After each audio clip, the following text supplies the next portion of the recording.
The next set of pieces are 5 pieces by Hotteterre. He wrote these 5 preludes in a set of many preludes showing the different keys that recorders can play in. Now, Hotteterre was a French composer at the courts of Louis XIV and XV, mainly at Versailles. He was a recorder builder, he fixed instruments, he played the recorder and traverso in the orchestra, and he was a composer. So he was a real musician. If you go to Paris, you can still see copies of his instruments, or actually his instruments, and you can hear what they sound like. We still have his treatises. He wrote a treatise on the recorder, on the oboe, and on the flute, and we use those treatises to find out the knowledge of the French Baroque playing. He showed us the fingerings, the ornamentation, the trills, the continuo, the build of the instruments, etc. It was the flattement, everything we get from his treatises. So that it's a very important composer for recorder players. I'm going to be playing 5 of them, and you will notice that the different characters are portrayed in the different speeds of the little preludes. Some are in a major key, some are in a minor key. Okay, now I've been playing this music for very long, and yet I've still got to, before I perform, use those aspects that I've learned at philosophy, which is, first of all, just to fall deeply still, and then to dedicate the time of playing, and allow this knowledge to emerge that you've been studying. There is so much, you can't only think of one thing. It must all come together at once at that time. So you allow it to emerge. And then through attention and being aware of the present moment through the sense of touch, playing, blowing into the instrument, and then listening, you can then create this music. So I, as a body, am an instrument because I need to breathe to blow through into this instrument, the recorder, and then use all those techniques which I have trained for many hours, and I've got to bring them together. But you realize that this is all part of the whole aspect of becoming that which you truly are. You are able to play this instrument. And you allow these sounds to then emerge through this whole procedure, really. It is a wonderful experience, and it is a way of really connecting with being with the present moment at all times. And then also to allow everything to be what it is in that moment. The next time you play it, it's a little different. And each time you play it is a little bit different. And that is what makes this whole creation such a wonderful experience to live in. I hope you enjoy the 5 preludes.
But hi everyone, I've been asked to do a quick video on music and how music plays some role in my life.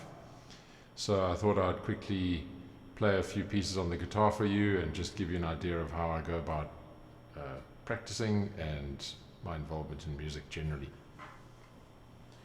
So one of the things I thought we could start with was this major scale that we all hear about.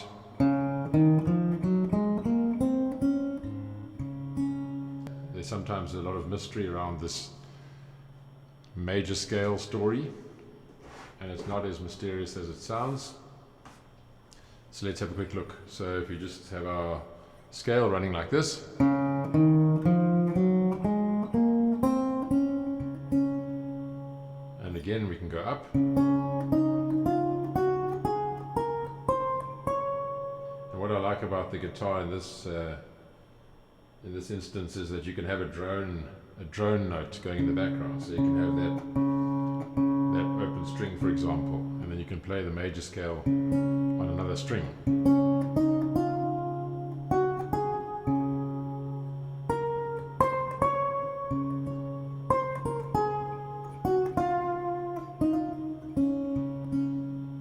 And then just to wander up and down the scale,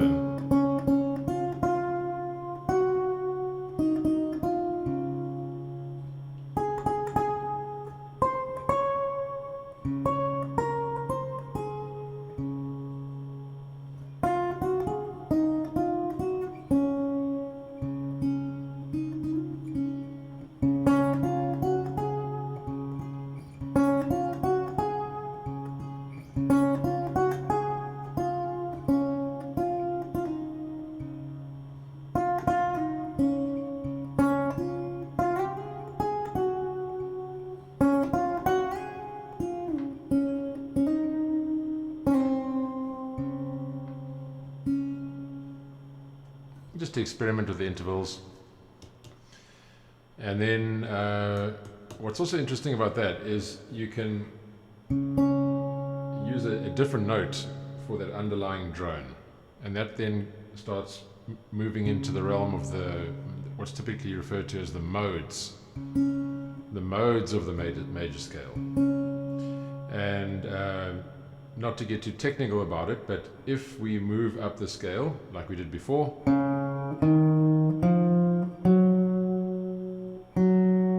and we settle on that note, so it's do, re, mi, fa, and we settle on that note, fa, then we can do the same thing, do, re, mi, fa, and we still play the notes of that D major scale, which it is, but anyway, not to get too technical, but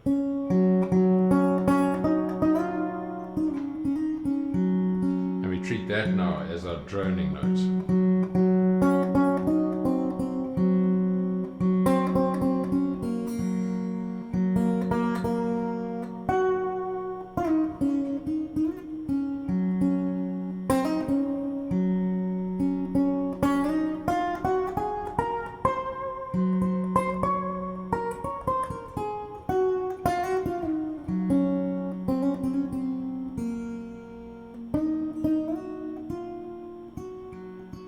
So that's what's referred to as the Lydian mode.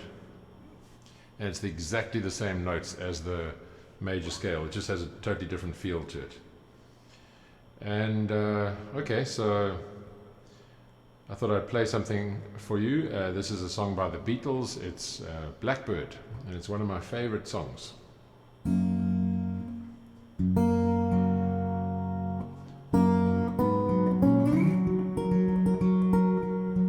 Blackbird sitting in the dead of night, take these broken wings and learn to fly. All your life you were only waiting for this moment to arrive.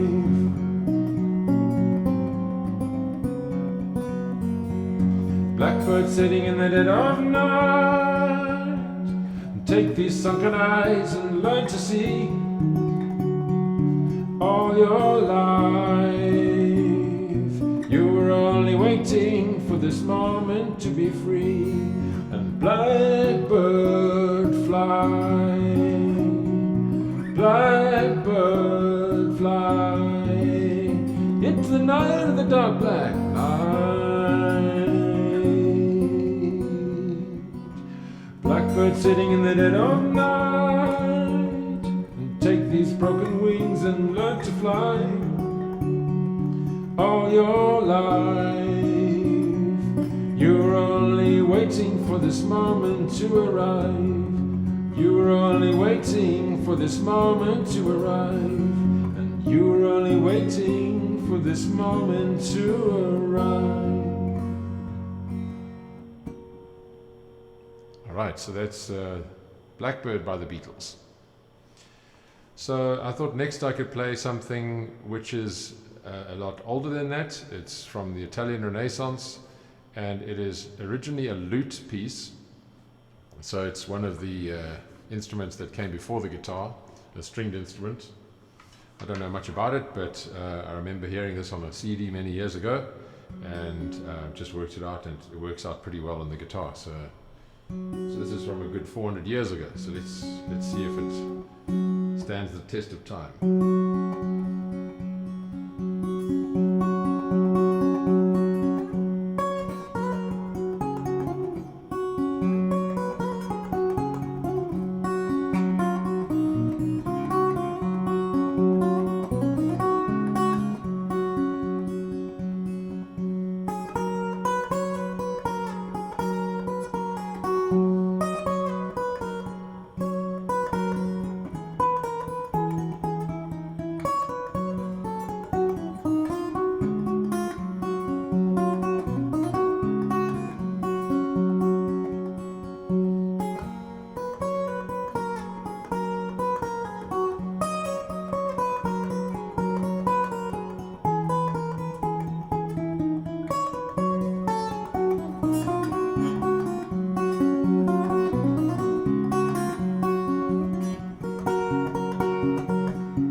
Right, thank you very much. I hope you enjoyed that.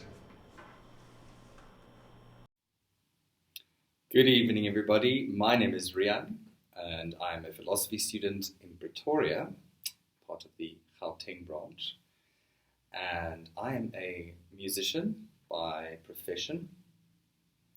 Not in the conventional sense, didn't have terribly much formal training, but training nonetheless in observing over the years the many musicians that I've had the privilege and honor to work with, who have been incredible and invaluable teachers. So I'm going to be playing two pieces for you this evening, and I really hope you enjoy them. This first piece is a Finnish folk dance, where we don't unfortunately have a composer credited to. And it is a waltz medley entitled Emma, the first part, and the second part is Savonmaan Hilima.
So this next piece is from Argentina, composed in 1935 by Juan Carlos Gardel, and it is entitled Por una cabeza.